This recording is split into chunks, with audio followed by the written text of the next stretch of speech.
Thank you for inviting me. It's really exciting for me to be talking about the importance of recreation and leisure.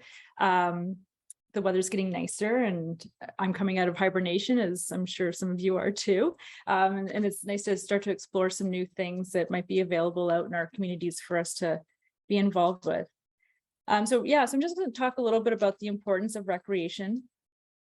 I have a little bit of an agenda here, just so you know where I'm going to be going with it. So we'll start with what is leisure and what's the big deal with recreation? Why is it important? How does this apply to me? Looking at recreation to look at our personal, social, physical, cognitive, spiritual, emotional needs. Overcoming any barriers that we might have, and just getting able to participate in recreation strategies to stay engaged, and where to find recreation of activities of interest, where are your local resources and how do you find them? And then I'll have a question period. But like we said, if you have a question, just raise your hand and I'll try to address while we're going here. I just start off with a little history lesson for the self-proclaimed history geeks among us, like me. So the word leisure actually comes from the Latin word licere, which means to be permitted. And the ancient Greeks put a great value in recreation. If you think of the ancient Greek culture, there's a great focus around fitness, education, the arts, their colosseums and their theaters. And so the idea of recreation and leisure is not a new concept. But what exactly is leisure? Leisure is time that is free time. It's time that you can do whatever you want separate from your family, your work, and any other obligations you might have. This is your time to do something fun, whether that's with yourself or with other people you enjoy spending time with. This is your time. And leisure creates balance between what we have to do and what we want to do, giving us a better quality of life. So leisure and recreation benefits everyone, and regardless of our strengths and limitations. We can use recreation to enhance or learn new skills and meet new people. So what's the big difference or the big deal with recreation? What are some of the benefits? Recreation provides us an enjoyable way to expand our skills. It increases confidence and self-esteem through achieving new goals, fosters involvement in the community. It strengthens our old relationship and provides opportunities for meeting new people. It improves coping skills by providing an outlet for relaxation and stress release. It enhances our overall mood and well-being. And so to summarize, recreation has a positive impact on a person's mental health, physical health, ability to handle stress, ability to socialize and communicate with others, providing satisfaction and fulfillment in our life. Before I go any further, am I talking too fast? Am I okay? Do you have a thumbs up or a thumbs down? Okay. You're good. You're good. Okay, thanks. I really like this slide. This is a quote from Plato. He says, you can learn more about a person in an hour of play than a lifetime of conversation. And this is great. But you might be asking, how does this apply to me? Well, recreation is an important part of rehabilitation and provides a fun way to work on goals and learn new skills. Some people with acquired brain injuries experience difficulties participating in recreation activities as a result of their injuries. Lifestyles and abilities may have been impacted by cognitive, behavioral, and physical challenges. But we have to remember recovery takes time, and the key is to progress slowly. So there's plenty of activities that people with acquired brain injuries can be done in short amounts of time with little or no equipment. You can participate in activities independently or with others, and activities can all be adapted around your needs and what makes you comfortable. So we just have to remember that this recreation is supposed to be fun. Before we start the next section, I just want to invite you to maybe grab a piece of paper or a pen. There's no test or anything. If you have a moment to jot down a couple ideas, I hope that you can come away from this presentation with something you can take with you.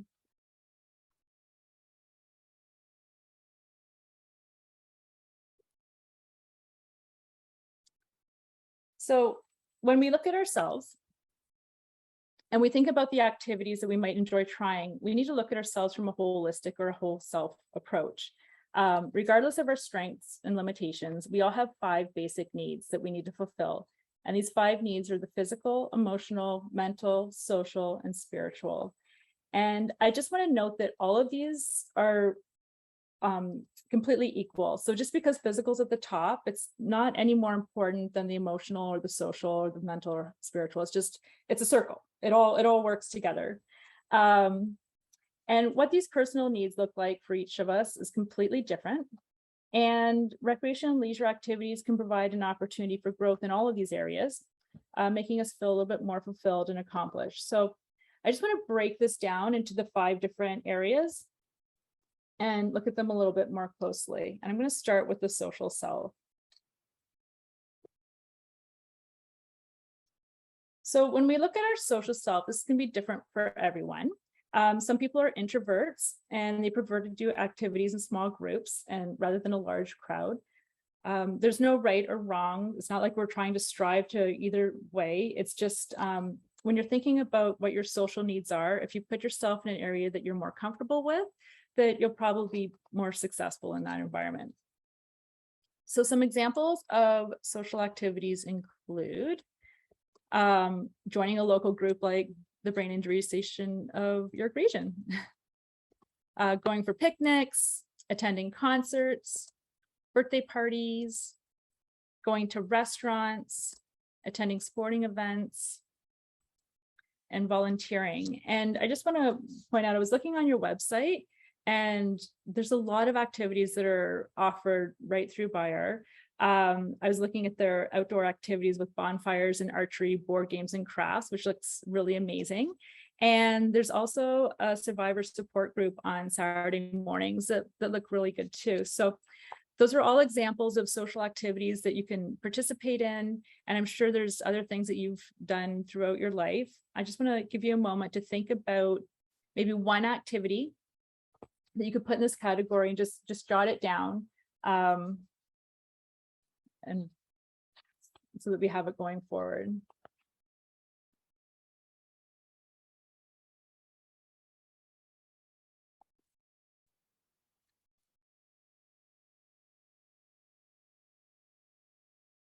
Okay.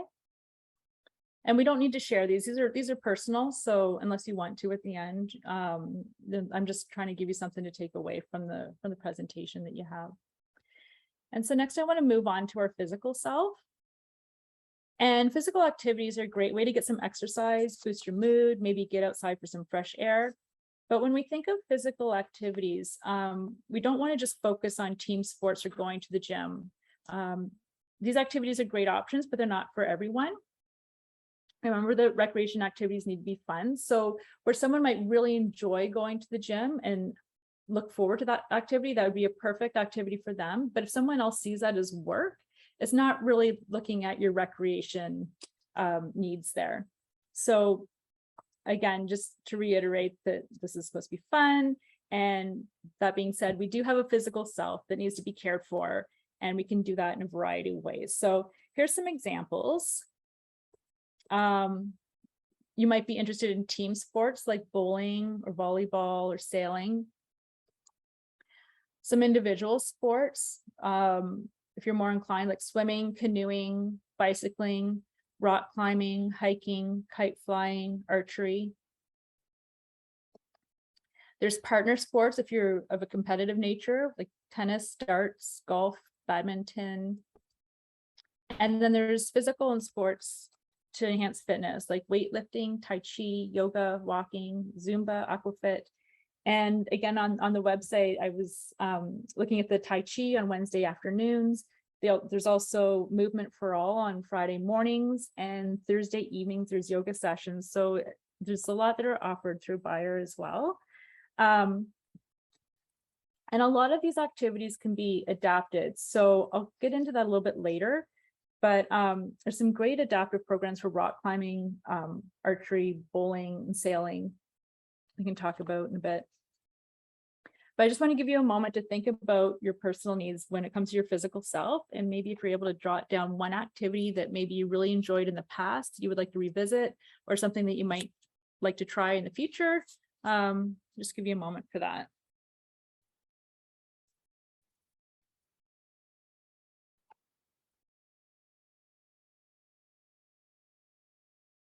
I'm going to move on to our third need, which is our cognitive self. And cognitive stimulation is an important part of brain injury rehabilitation. One of the best ways to stimulate your brain is to take part in some fun cognitive-based activities that can be done individual or in a group setting. Both are great. Again, it's all about what you prefer and what you enjoy doing. So some examples would include things like crossword puzzles, reading or listening to audiobooks, Sudoku puzzles or games, getting into a book club, blogging, trivia nights, podcasts. Maybe you're interested in studying genealogy or world culture, astrology, all kinds of things. And again, I just wanted to highlight something through BIAR. On April 25th, there's the McMichael Canadian Art Collection, which looks really good, where you can learn about the Group of Seven and some Indigenous arts, which looks really interesting. So if we're thinking about our cognitive self, just want to give you a moment again to think about maybe one activity that you might be interested in.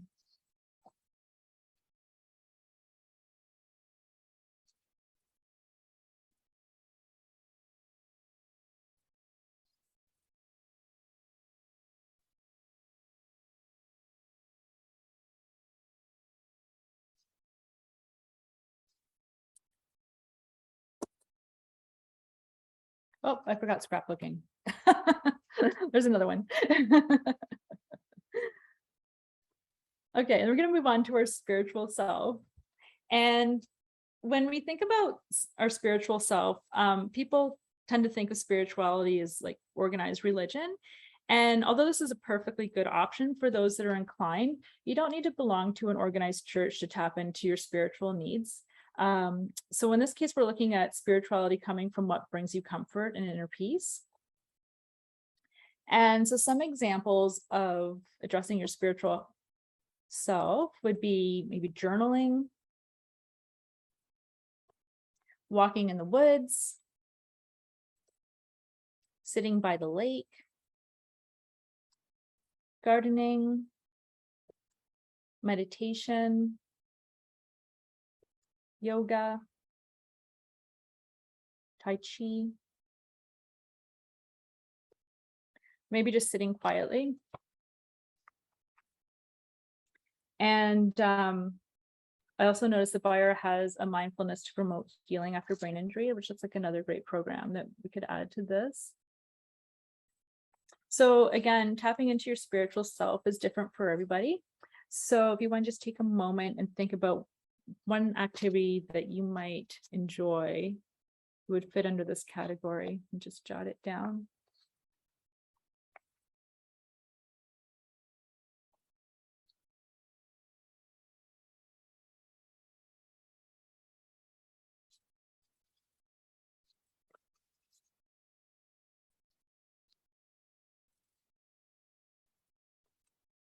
Which is going to bring us to our last section, which is our emotional self. And when we look at our emotional self, we want to think about activities that help us express ourselves, reduce stress and anxiety. So again, this is a very personal category, but we need to look at it to balance our life. Just want to give some examples of what this category is. So this would include things like dancing, playing an instrument, photography, scrapbooking, painting, sculpting, and singing. So these are all activities that involve self-expression in different forms. Again, just want to give you a moment to jot down an activity that you may have participated in the past that would address the emotional self.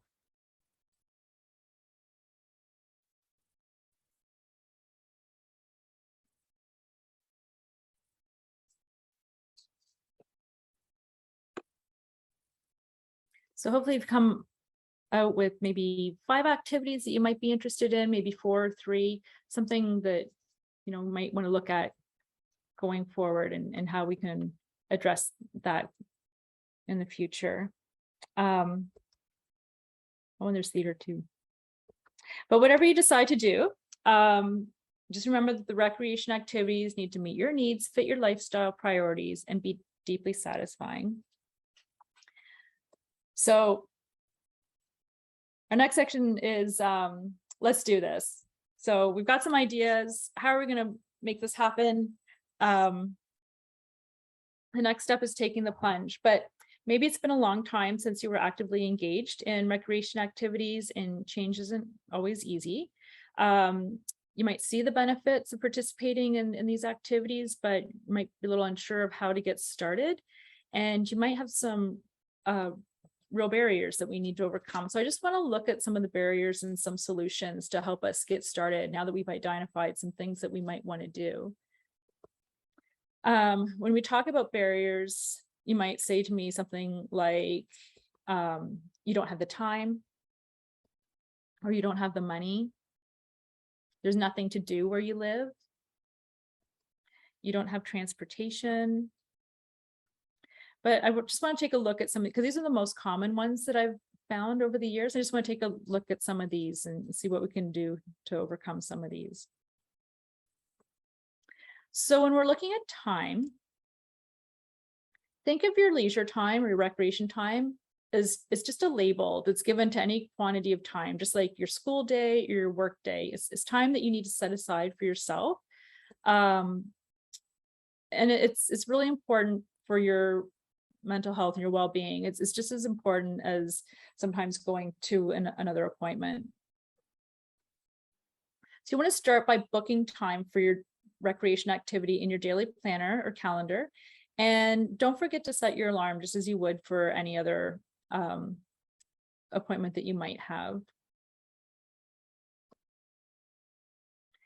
And if the issue is surrounding money, you want to look at your expenses and create a budget for leisure.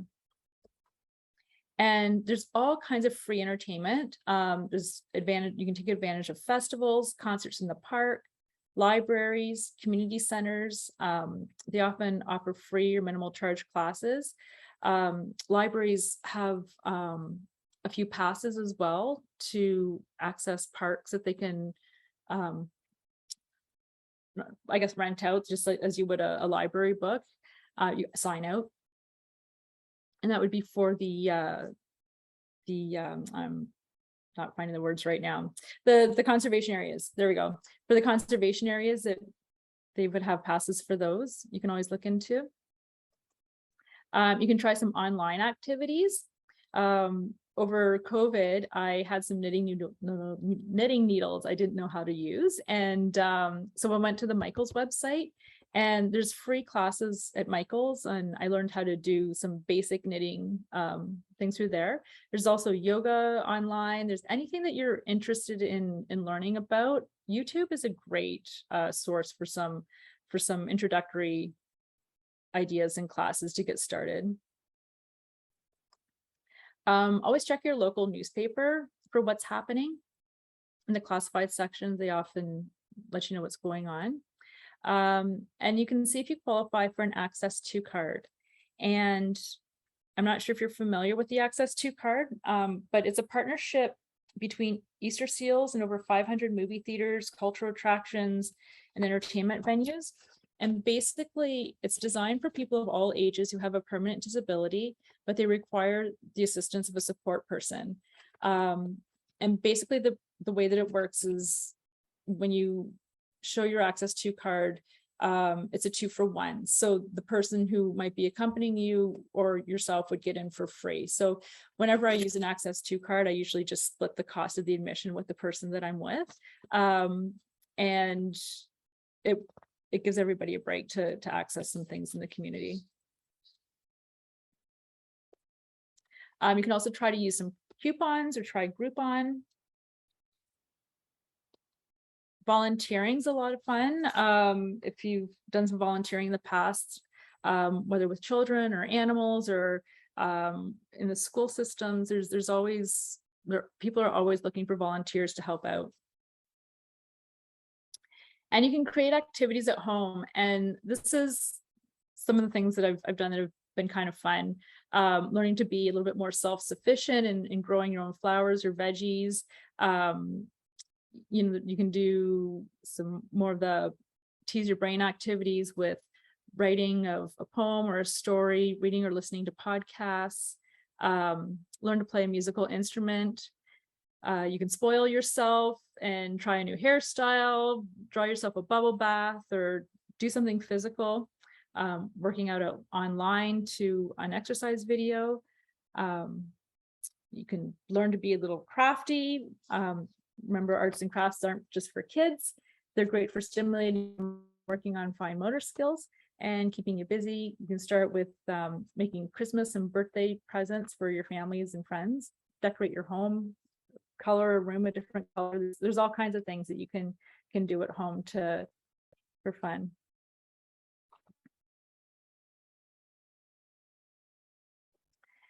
And then if the problem is that you're not sure what's available to do, which is, we all get in a rut at times, where do you find out what's available? This is a big area. And you can always go to your Brain Injury Association of York Region. There's people there that I'm sure will help you out with what's available in the community, but also go to your community centers and libraries. They often have boards posted of what's happening in the areas. On the computer, if you Google keyword searches, if you're interested in, say, cycling, or let's say, I'm just trying to think of skiing, they'll have different areas of where you can access that stuff. Again, we're talking about the classifieds here in the newspapers. Shop your community boards, even at the grocery stores. I know that our No Frills and our Food Basics here have community boards that list a lot of things that are happening around us. And if you do have an interest like cycling and you're at a bike shop or something like that, because that's where your interest lies, a lot of times they'll have their own community boards that advertise groups of where people are getting together. And you can ask your rehabilitation team, family members, someone you trust, to help you explore different things in the area. And to look at transportation, you can always consider walking or cycling if able.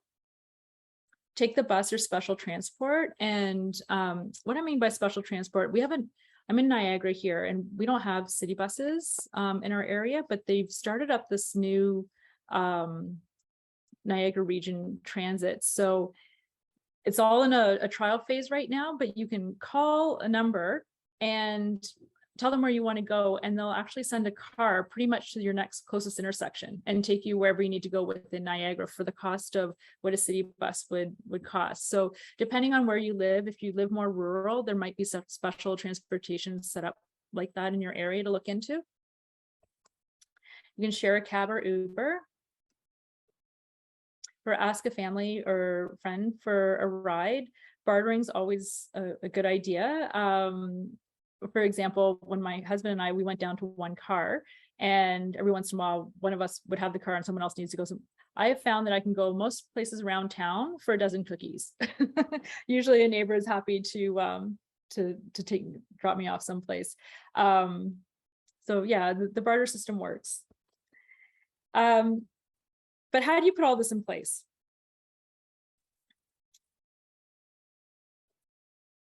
So you want to start small, especially when you're learning a new skill, and celebrate the small victories.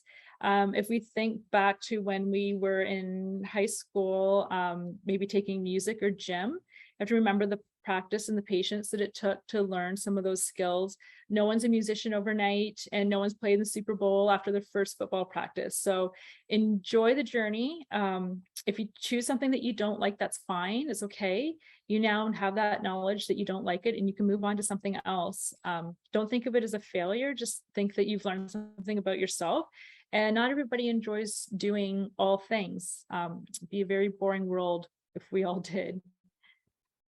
And focus on your skills and adapt activities of interest to ensure your success. So there's a variety of accessible supports available for participating in activities. For example, card holders, bowling ramps, and you've seen these kind of things, but whatever you're interested in, there's a lot of ways to look at adapting different programs. Be careful not to overschedule yourself, because again, we don't want to make this stressful. This is supposed to be fun. This is your time to do what you enjoy. And I find that if you find a recreation partner, it can be very helpful to be accountable to someone else. If you don't have the motivation all the time to get yourself going, sometimes having someone else either showing up at the door to say, come on, let's go. Or if you miss a class, someone might say, oh, I see that you missed that. And to be accountable to someone really helps. And reward yourself. If you go out there and you do one of these activities that you're interested in, reward yourself. Eat the cookie or go for that coffee, whatever it is you're interested in. And also, you can use an activity planner for some of the background work before the day of. And I have an example of an activity planner that I've used with other clients. This really helps. So this is just getting all the background information down ahead of time, so that the day of, you're not scrambling to get everything in place that you might need. So for example, so you have your location, the date, the time, who's going with you. It looks at transportation, who will provide the transportation, what times you need for pickups. Do you have the directions? Do you need directions? It talks about admission fees and anything that you need to take with you. Depending on the activity, you might need sunscreen or a towel, or if you're out for a while, you might need to take your medication. So this is the background planning that would really help you the day of, if you would be inclined to use something like this. I just want to talk a little bit about some more of the local resources of where you find activities in your area. If you go to the York Region website, this outlines all kinds of recreation activities. They have an e-newsletter that will send you emails right to your inbox. There's also the Experience York Region events and festivals. Will let you know what's coming up in your area. With the spring and summer, there's going to be a lot more happening outdoors that you can participate in. Again, with the local library and the community centers, they often list the upcoming events and activities. Local churches will offer free resources, activities, and often volunteers if you need a volunteer for transportation or whatnot. Sometimes local churches have some volunteers that can help out with that. Also, Google search keywords such as games night, woodworking, volleyball, whatever it is that you'd be interested in. And I always put in, like, say, woodworking in my area, and then it will show you what's closest to you at home.